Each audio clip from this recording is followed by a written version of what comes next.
There's this comment I once got. It basically said, Homura doesn't care about the other girls. She only cares about Madoka. And anytime she tries to help the others, it's not out of kindness. It's just because of Madoka. And I've thought about this comment a lot. Not because I agree with it, but because, in a weird way, I kinda understand where it's coming from. The truth is, a lot of Madoka Magica is left open to interpretation. That's part of what makes it so special. There's no single right way to understand these characters. We all bring our own emotions, our own pain, and our own perspective to the table. And that's what this community should be about. Sharing those perspectives, not shutting them down. So even though I personally do think Homura does care about the other girls, I also think it's fair to say she struggles with caring because she's been through so much, so many timelines, so much disappointment, so many good intentions that ended in failure. Take Sayaka for example. Homura tried to warn her again and again about becoming a witch, and in timeline after timeline,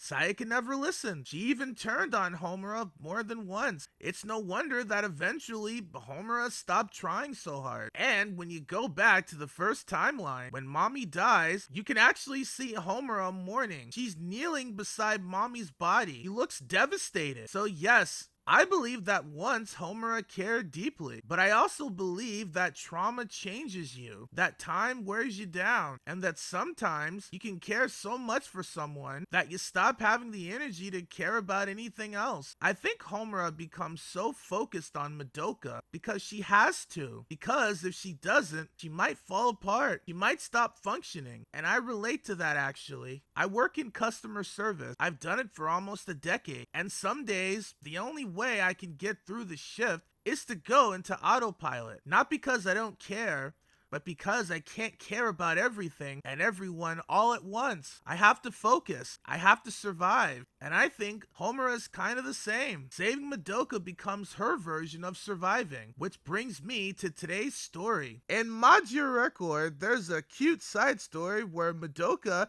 and Moemura are out shopping. And while they're browsing, they happen to run into one of my favorite characters ever, Ria Ami, which I made a video about if you haven't seen it. She is a glorious fashion model and oh so fabulous. Madoka naturally freaks out. She's in full fangirl mode, recognizing Ria Ami from all the magazines she's seen. Meanwhile, Moemura, she looks at Ria Ami like she's a big old nothing burger. I really don't care about this girl. Why is she stealing away my Madoka time? Ria Ami, of course, notices immediately. She's used to people falling over themselves for her. It's kind of her whole vibe. Kind of like she's a little bit of an obsessed narcissist who loves getting people's attention. When she sees Moemura just staring blankly at her, while Madoka's fangirling and foaming out the mouth, because in Madoka's mind, she's meeting a total goddess, Ria gets a little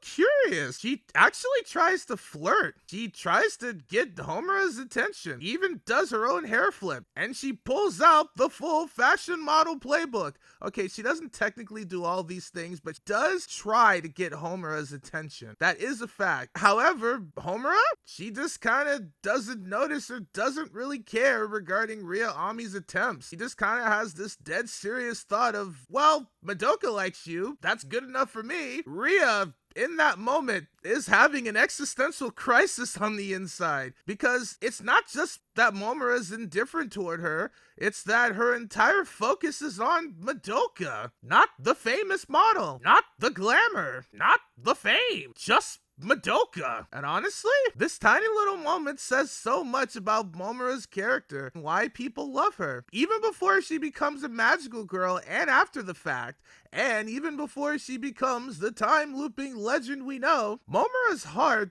is already locked on Madoka. Like she's the center of her universe. She doesn't care about fame.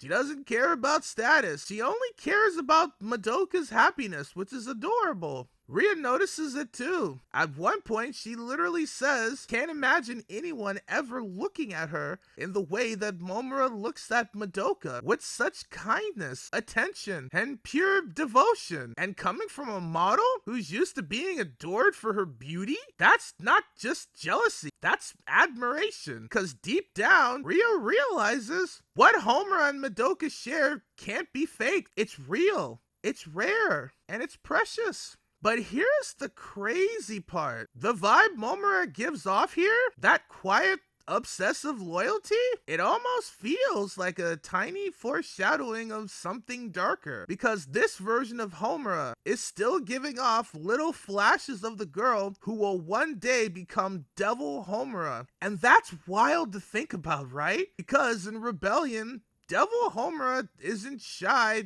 or sweet. She's ruthless. She's possessive. She's willing to rewrite the universe just to keep Madoka by her side. Yet, the seed of that devotion was always there, even in Moemura. Maybe Magia Record's writers took that into account. Maybe they wanted to show that Homura's love for Madoka, while pure and beautiful, always had the potential to spiral into something darker. And this story?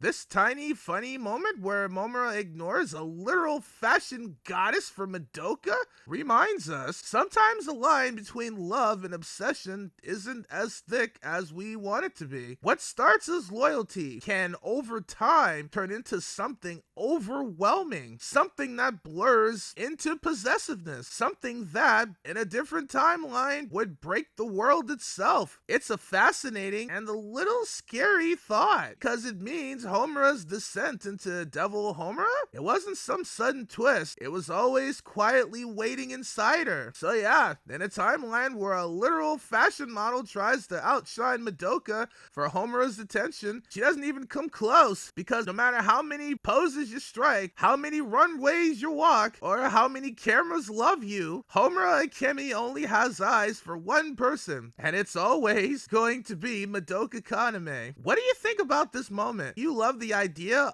of other magical girls low-key getting jealous of how loyal Homura is to Madoka? Do you think this scene hints at a darker path Homura would eventually take? Let me know your thoughts in the comments, and hey, if you love Madoka Magica theories and side stories and videos like this, subscribe, like, turn on notifications so you are aware of all the videos I make when they come out.